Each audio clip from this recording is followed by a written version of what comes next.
So I finally just got my first 100 subscribers and I want to give you guys 9 tips on how to get yours. Let's get to it. What's up guys, my name is Ray Brizzy of Lucky Cat Beats, and like I mentioned, I'm gonna give you guys 9 tips on how to get your first 100 subscribers. And the first thing that you wanna do is you actually want to learn what kind of content creator you are. From what I know, there's 3 different types of content creators. So there's educational, then there's entertainers, and then there's people that originate content in their specific field. The one that I'm more of an educational, and the reason why you wanna figure that out is because you want to be comfortable with the content that you make according to your personality. And so once you figure that out, that's gonna help you out to make better content because it'll be based on your personality. My second tip is that you have to learn how to research titles, and the best way to do that is by using TubeBuddy or vidIQ. I personally use TubeBuddy, and the reason I use it is because it's a lot cheaper. And so I'm gonna show you guys on the screen how I research stuff. Practically when you're researching certain titles, there's people that are competing for that. And so you want to compete as a smaller channel for the smaller ones, and the reason for that is because you can't compete with the bigger channels because you're not getting as many views. And so when you're researching stuff, you want to learn how to make your titles longer, but also by describing your certain key term and or just figuring out different ways to address that key term. And by using TubeBuddy that I use, you can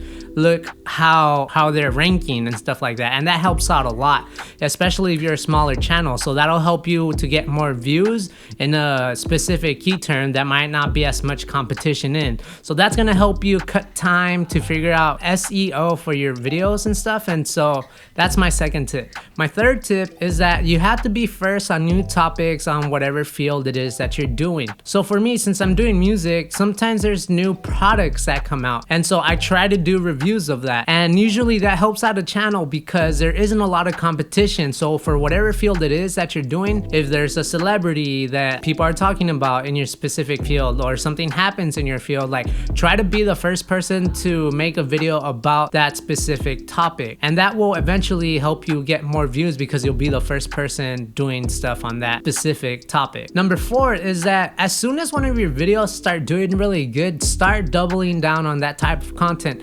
I don't care if you don't want to make that video again, but you have to at least try to make 3 or 4 different types of content revolving around that topic that your channel is kind of being talked about or being pushed through YouTube to people's homepage.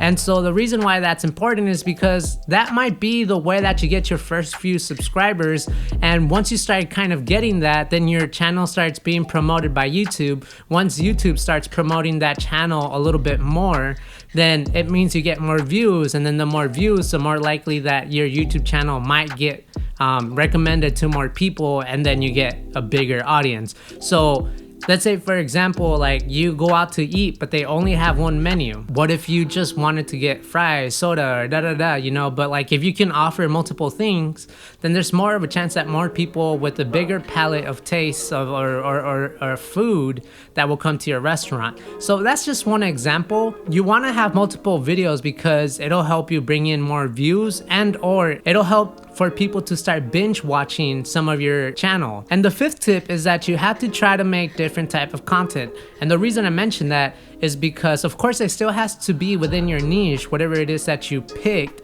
but also you don't want to be stuck doing the same topic forever. So if you branch out, it's more likely that other people will watch your other YouTube videos, and so that'll help you to broaden the type of videos and / the topics that you talk about, which will be helpful for you in the long run because then you won't be bored having to do the same topic all the time. So make sure that you do that to help you grow more of a bigger audience and a diverse audience within your specific topic / niche that you chose. Number 6 is that I would advise for you to learn Photoshop. Now I know that a lot of people use Canva, but I don't personally like it because a lot of people, like over time, people start using the same thumbnails, the same things, and it's all like, I don't know, I just think it's unoriginal. And so I think it'll be helpful in the long term for your thumbnails if you learn Photoshop, because you'll learn how to be able to manipulate images a lot better. And also I think it'll help you to create thumbnails that stand out versus the ones that people are always using. Of course, a lot of bigger YouTubers use Canva, and the reason for that is because they don't have like time to waste. But us as newer creators, we have to do everything possible to try to stand out from other people if your field is fairly competitive. So that's one thing you really want to think about. And for the 7th tip is that I want you guys to learn photography. That might not sound as fun, but it's very important, and I'll show you guys some of my thumbnails. But I have these lights and stuff, and those lights make the photos that I take a lot better. And so the reason you want to take better photos is because you'll have better thumbnails, you'll be able to manipulate the lighting a lot better, and all of that kind of helps out just for your channel to get more recognized. Because again, as smaller YouTubers, we have to do everything in our power to stand out, and having a great quality image will help you guys out a lot. Number 8 is that I want you guys to commit to weekly uploads. Yes, weekly uploads. It'll help you just to get in the groove. It's more of a discipline, and it'll help you to always be ready to have that video up by that week. And it'll just get you in this kind of like in this groove of you just constantly putting out content, and it'll help your channel out, because then people have a reason to come back to your channel, especially if it's a specific topic that they're very interested in. But yeah, that's one of the reasons why you should make weekly content. And if you could pick a specific date, that'd be really helpful. But sometimes like things get crazy, especially if you're working a job and you're trying to do YouTube and you're trying to do a bunch of other things. Like it gets crazy, but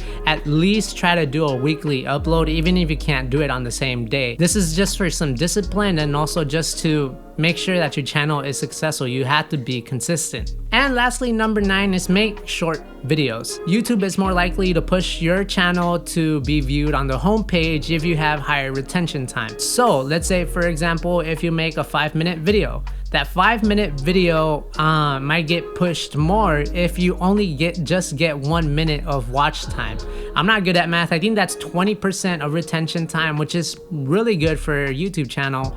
But let's say if you did a 10-minute video and they only watch 1 minute, then it goes to 10%, and that might not be as good. So you want to make sure that you have good retention time. In the long term, that can affect your retention rate, and that's usually how YouTube decides to push your content, depending on how long people are staying to watch your video. And there's a bunch of other analytics, but I honestly think that's the first important one, because then all the other analytics don't really matter until people start watching your video. And if they stay for longer, it's more likely that YouTube will start recommending it, and then you have to worry about click-through rate and a bunch of other stuff. But that's the first most important one. Lastly, hopefully that helps you guys out. I'm mostly a music producer, so I do a lot more content on that. But if you guys want other type of content of just particularly how to grow on YouTube, specifically also as a music creator, let me know in the comment section below. But besides that, I hope you guys have a great rest of the day. Peace.